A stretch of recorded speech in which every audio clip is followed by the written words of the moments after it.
विष्णु और माँ लक्ष्मी क्षीर सागर में शेषनाग की शैया पर बैठे हुए थे, तब माता लक्ष्मी के मन में जिज्ञासा हुई और उन्होंने भगवान श्री विष्णु से प्रश्न किया, हे प्रभु, किस कारण से एक स्त्री समय से पहले विधवा होती है?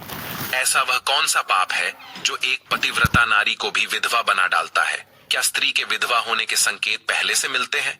तथा स्त्री का वह कौन सा अंग है जिससे यह पता चलता है कि स्त्री विधवा होगी या नहीं? इस प्रकार से प्रश्न पूछने पर भगवान विष्णु कहते हैं, हे प्रिय, तुमने उचित ही प्रश्न किया है।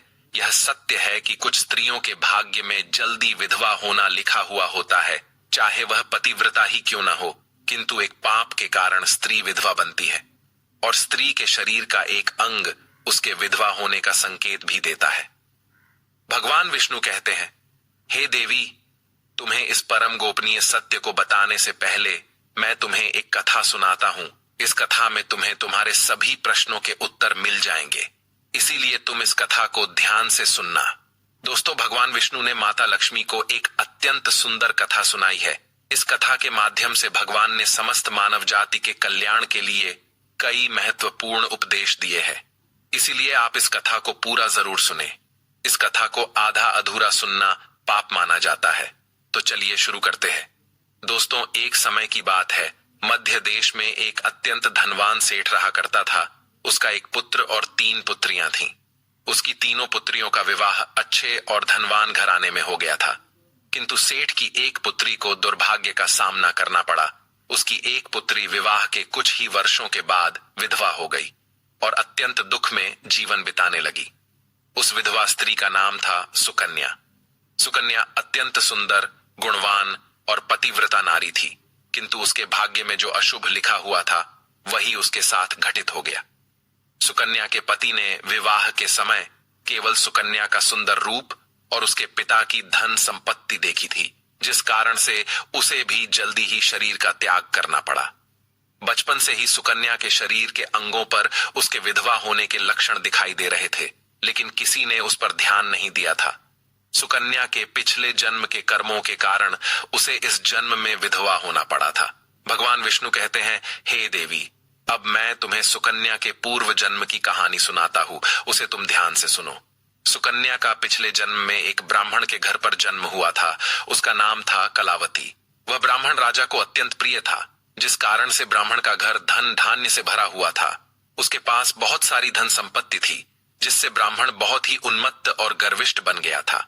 वह ब्राह्मण अपनी पुत्री कलावती से बहुत प्रेम करता था, क्योंकि वह उसकी एकलौती पुत्री थी।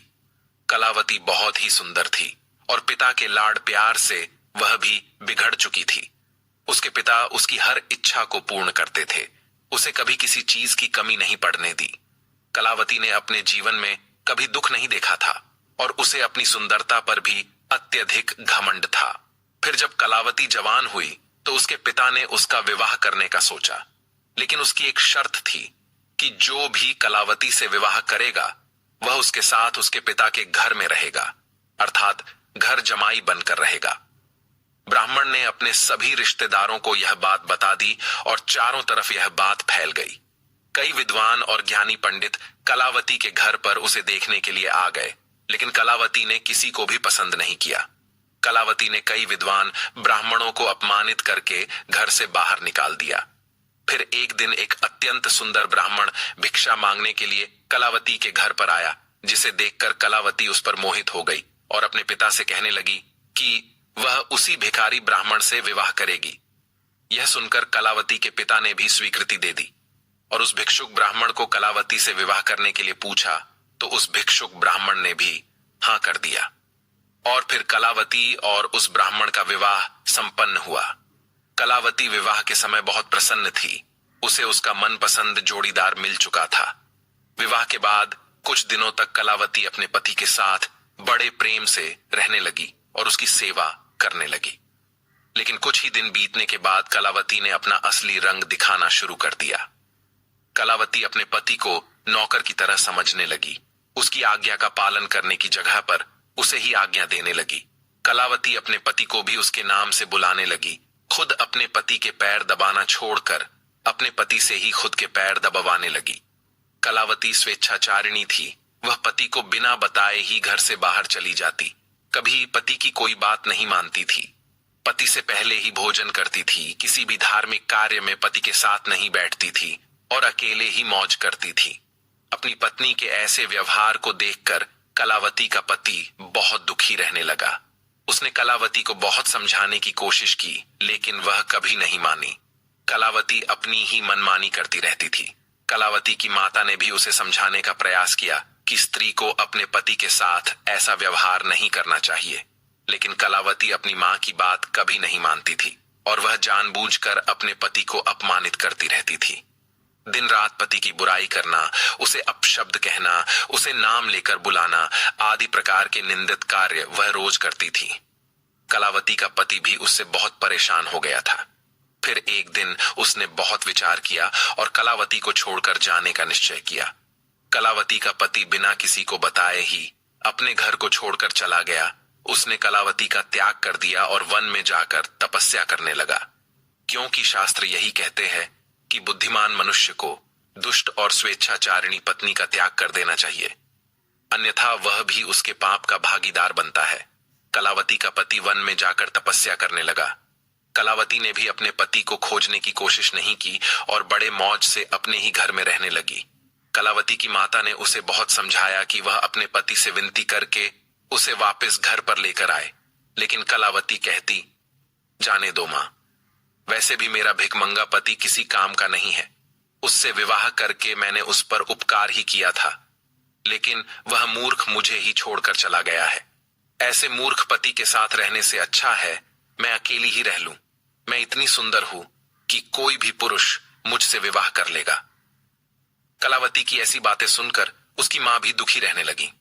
उधर कलावती का पति ध्यान मग्न होकर तपस्या करने लगा और सांसारिक बंधनों से मुक्त होकर ईश्वर की भक्ति में लगा रहा। फिर कुछ दिनों बाद कलावती के पिता के साथ अशुभ घटना घटी। उसे राजमहल में चोरी करते हुए सिपाही ने पकड़ लिया और राजा को इसकी खबर दी। राजा उस पर बहुत क्रोधित हुए और उसका सारा धन संपत्ति छीनकर उसे कारागृह में डाल दिया। सब कुछ छीन जाने के कारण कलावती बहुत गरीब हो गई। उसकी मां और कलावती अब दूसरों के घर पर काम करने के लिए जाने लगे। कलावती के पिता तो कारागृह में बंद थे, तो उसे और उसकी मां को सारा काम करना पड़ रहा था। तब कलावती को अकेलापन सताने लगा। घर में कोई पुरुष नहीं था, इसीलिए उनकी रक्षा के लिए भी कोई नहीं था। अब कलावती को अपने पति की याद आने लगी, लेकिन कलावती का पति तो वन में सन्यासी बनकर बैठा था। फिर कलावती अपने पति को ढूंढने के लिए वन में चली गई, लेकिन उसे उसका पति कहीं पर भी नहीं मिला। वह वन में हर तरफ घूमने लगी, लेकिन उसे उसका पति नहीं मिला। फिर वह एक जगह पर विश्राम करने बैठी तो अचानक उस स्थान पर एक शेर आ गया और उसने कलावती पर हमला कर दिया और उसी क्षण कलावती के प्राण चले गए। मृत्यु के बाद दो यमदूत कलावती को घसीटते हुए यमलोक ले गए। यमलोक में जब कलावती यमराज के सामने जा पहुंची तो यमराज ने उसके पाप और पुण्य का मूल्यांकन किया। यमराज कहने लगे, यह तो अत्यंत पापी स्त्री है। इसने कभी अपने पति का सम्मान नहीं किया। इसने बार बार केवल अपने पति का अपमान ही किया है।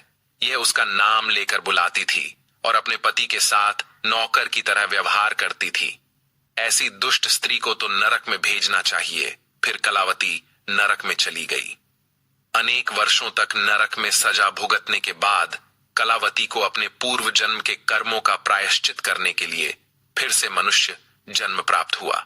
जो पाप कलावती ने किए थे, उसी पाप के कारण कलावती के शरीर पर विधवा होने के लक्षण प्रकट हुए थे। भगवान विष्णु कहते हैं, हे देवी, अब मैं तुम्हें उन चिन्हों के बारे में बताता हूं जिस स्त्री के अंग पर ऐसे चिन्ह प्रकट होते हैं, वह स्त्री समय से पहले विधवा होती है। भगवान विष्णु कहते हैं, हे देवी, मध्यमाया तु दीर्घाया भार्या हानिर्विनिर्दिशेत अनामिका ह्रस्वा भवेद्यस्य तत्वेद्या परदारगम विधवा विपुलेन स्यात् संपार्ष्णी शुभा नारी पृथुपार्ष्णी सुदुर्भगा। इस श्लोक में भगवान विष्णु ने विधवा स्त्री के लक्षण बताए हैं। यदि किसी स्त्री के पैर पसीने से रहित हो, उस पर नसें दिखाई न देती हो, उसके पैर चिकने तथा कोमल हो, तो वह स्त्री सुख भोगने वाली तथा ऐश्वर्यशालिनी होती है। यदि स्त्री के पैर का अंगूठा गोल मांसल हो, तो वह स्त्री पतिव्रता एवं ऐश्वर्यशालिनी होती है। यदि स्त्री के पैर के अंगूठे पर नसें दिखाई देती हो तो वह दुर्भाग्य से युक्त व्यभिचारिणी होती है। बहुत छोटे अंगूठे वाली स्त्री क्लेश करने वाली और दुख भोगने वाली होती है। अंगूठा यदि छपटा हो तो वह स्त्री गर्भधारण क्षमता में दुर्बल होती है।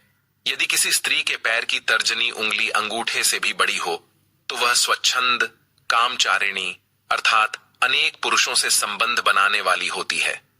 यदि किसी स्त्री के पैर की उंगलियां परस्पर मिली हुई हो, एक दूसरे के नजदीक हो, उंगलियां गोल एवं सीधी हो और नाखून पतले एवं छोटे हो तो वह ऐश्वर्यशालिनी होती है और ससुराल में सुख भोगती है। अब मैं विधवा स्त्री के पैर के लक्षण बताता हूं। यदि किसी स्त्री के पैर का अंगूठा बहुत बड़ा हो और आगे से गोल हो, उसके नाखून टेढ़े मेढ़े हो, अंगूठे पर नसें दिखाई देती हो तो उस स्त्री के विधवा होने के योग बनते हैं। यदि स्त्रियों की एड़ियां बहुत बड़ी हो तो वह मृत्यु पर्यंत दुख भोगने वाली होती है और यदि स्त्री के पैर मांस रहित हो तो ससुराल के भाग्य को नष्ट कर देती है। यदि किसी स्त्री के पैर की अनामिका उंगली बाकी उंगलियों की तुलना में बहुत छोटी हो तो वह कलह करने वाली और घर के वातावरण को असहनीय बना देने वाली होती है। यदि किसी स्त्री के पैर की मध्यमा उंगली अर्थात बीच की उंगली ज्यादा लंबी हो तो वह विवाह के लिए अयोग्य होती है। जो स्त्री चलते समय पैर पटकते हुए चलती हो और धम धम आवाज करती हो तो वह अपने पति का विनाश करने वाली होती है। भगवान विष्णु कहते हैं, हे देवी, इन्हीं लक्षणों के कारण सुकन्या समय से पहला विधवा हुई थी।